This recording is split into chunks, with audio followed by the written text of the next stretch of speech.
Hey guys, for today, the first thing you're going to do is you're going to read the next two chapters in Touching Spirit Bear. So last week we read chapter 18 and 19. Today you're going to read chapter 20 and 21. You'll notice that you'll see a lot of growth within Cole. I mean, even in 18 and 19 alone, Cole went from complaining about going and sitting in the pond with Edwin to willingly going and doing it on his own and actually saying that he felt better afterwards. He also is kind of learning a lesson from Edwin and Garby when it comes to making their food and doing the dances at night. He didn't want to do the dance of the wolf. He was ready for bed. He didn't really have the energy to do it. And then Edwin and Garby said, "Well, then in that case, we'll pack up the next day and we'll go back to Minnesota." Once they said that, Cole realized, like, okay, I'm kind of being a jerk and I need to change my ways again. I'm going back to my old ways and I don't want to do that. So he ended up cooking them food and doing the dance by himself.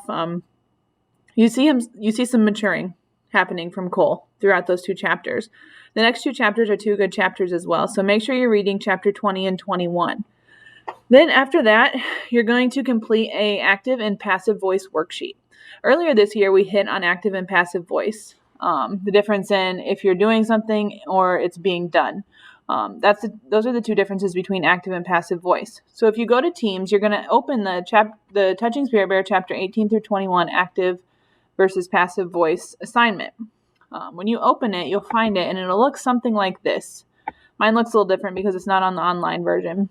But I feel like you should only really need a quick review of our active and passive voice since we've already done it once this year.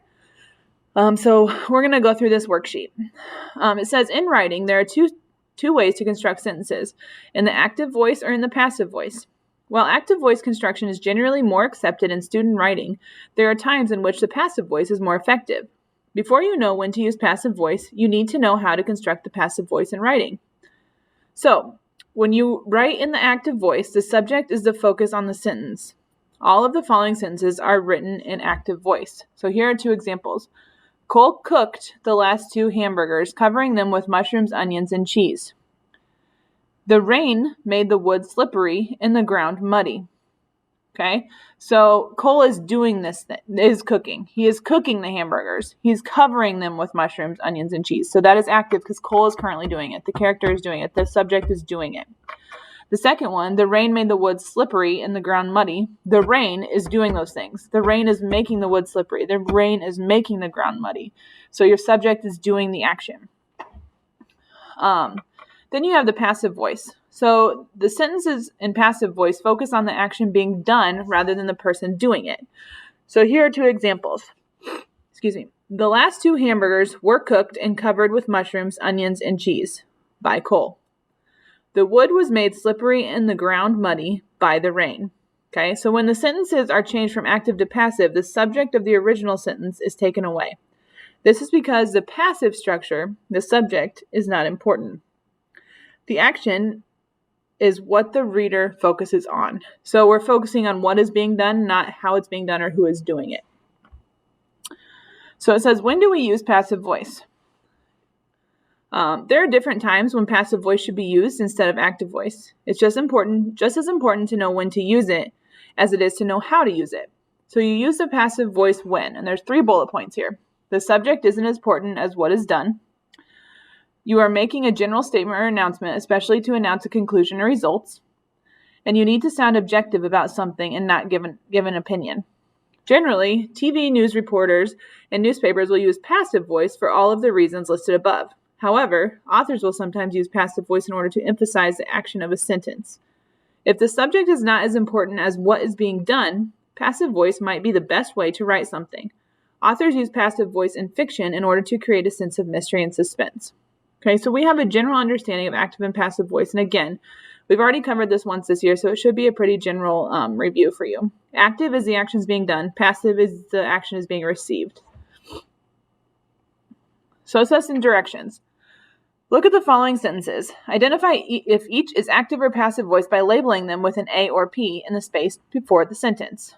Okay, so you do that for the first 10. Then down here it says, now practice creating your own passive voice sentences. To do so, you will have to eliminate words, sometimes change words or add words, and move things around in the sentence. When you rewrite the sentences, the subject of the original sentence will be at the end rather than the beginning.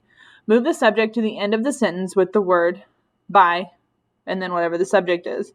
So, for example, it says, he kicked a small rock into the water. Passive voice version of that is, a small rock was kicked into the water by him. So in parentheses, it's by him. Okay? You'll do that for these next 4 sentences as well. Please let me know if you guys have any questions. I know, again, it's a quick review. You've learned this already this year, so it should not be that difficult. We just know that it goes along with Touching Spirit Bear pretty well with all of the different active and passive voice sentences in there based on what Cole's doing or what's being done. So another reminder that AR is due next Monday. So you have 6 days to do this.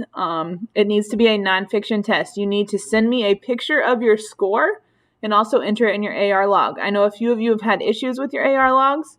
If that's the case, just make sure you email me and say, hey, this was my score. I took the test on this day and it was on this book. That way I'm able to enter your score. If you have any questions, let me know. Have a good day, guys.